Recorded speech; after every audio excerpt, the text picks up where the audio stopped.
Hi, my name is Tamra, and this is Desmond. We are the McGees. We're going to share with you about our journey.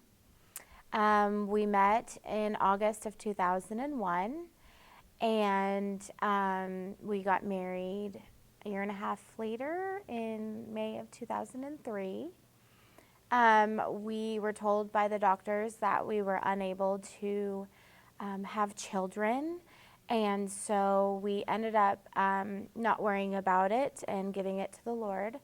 A week after our wedding, we ended up getting pregnant with Nicholas.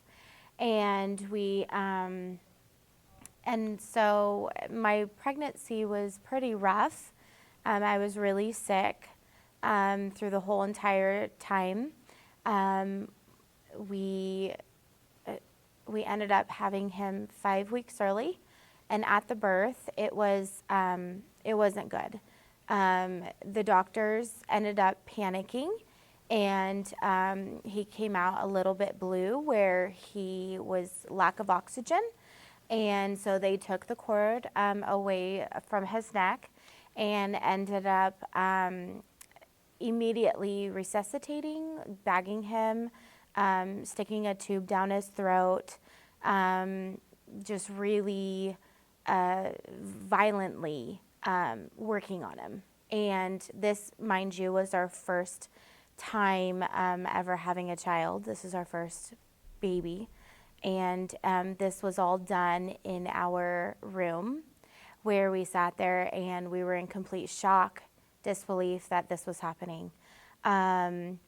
So as he was being bagged, the oxygen ended up, there was so much oxygen in his chest that it ended up blowing out his lungs and causing his lungs to collapse, and the oxygen ended up being so full in his chest cavity that it ended up stopping his heart. And when that started happening, they were all over the place. There was doctors, there was nurses flying through this room. They ended up bringing him back into a different room away from us, and we didn't know what was going to happen. We absolutely did not know. And so we just sat there and we cried and we prayed, and we cried and prayed some more. And we were just hoping that our baby was going to be okay. We had our family there, our supportive family, both sides were there to support us, not knowing what was going to happen. And finally they came in and told us that they don't think he was going to make it, that he's not going to make it, but they're going to try. And they sent him down to Sutter Memorial Hospital, which was a hospital in Sacramento, where they deal with traumatic experiences like this. And they sent him there, and we ended up going right away and trying to follow the ambulance down to be with him. The doctor released me, even though he knew that I couldn't walk, because I had a spinal, and I couldn't walk, but I still got in the car and we followed him all the way to the hospital, just praying. I remember me and my husband head to head, just praying and sobbing and crying, but knowing that God had him in his hands. And the moment we got there, the main doctor told us that he wasn't going to make it at all, and that we needed to ask all of our family members to come and say their last goodbyes, to say their hellos and their goodbyes. And they all came. Every single one of our family members came down. They came to support us. They came to see the baby, which was Nicholas. And they were saying their goodbyes. And then I was like, no, we're not going to say goodbye. Don't say goodbye, because it's not done yet. Our God is not done. And he has a plan for Nicholas. And it was a long trial. Then overnight he did end up making it. And there was a few times, actually 6 different times, the doctor that was taking care of him asked us that we need to pull the plug. He was going to be a vegetable, and yes, he said that word, and that he wasn't going to make it, that he was going to be pretty much bedridden, and that we just needed to pull the plug and just let him go. And by the 6th time, because I refused every single time, by the 6th time, he asked me that. I said, don't ask me that again. I ran out of the room, and I fell flat on my face in front of the elevators in the waiting room. And I cried out to God. I didn't care who see me and who listened to me. I cried out to God, and I said, God, I know without a shadow of a doubt that you can heal my son, that you can bring him out of this situation and help him to start breathing and help him through this time. And I knew that our God can do that. And I stood up, brushed myself off of dirt from the ground, from the hallway floor, and I said, there was no doubt. I had so much hope and faith in God. And we got a call that night from the nurse. And the nurse said he was breathing on his own and that they were able to take the intubator out. This was probably 3 weeks into it. He was 3 weeks old on an intubator, and they didn't think he was going to make it.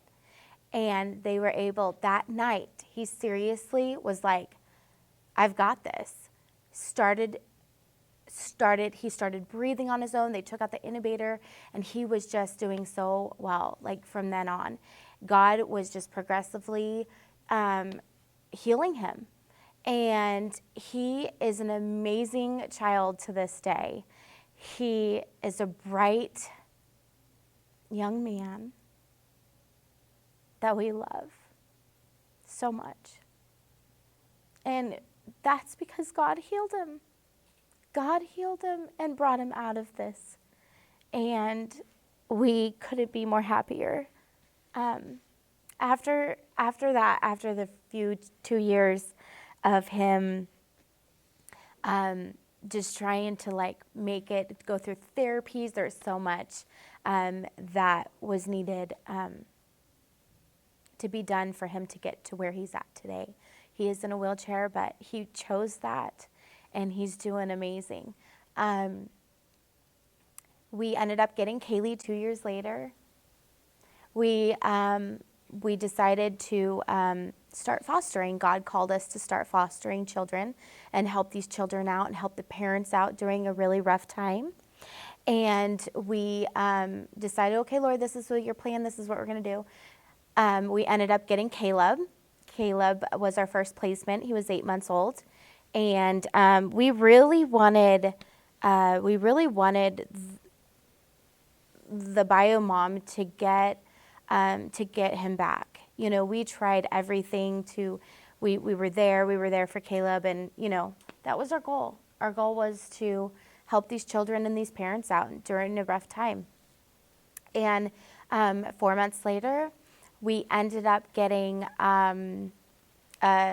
Olivia, and she was 1 year and 4 months when we got her.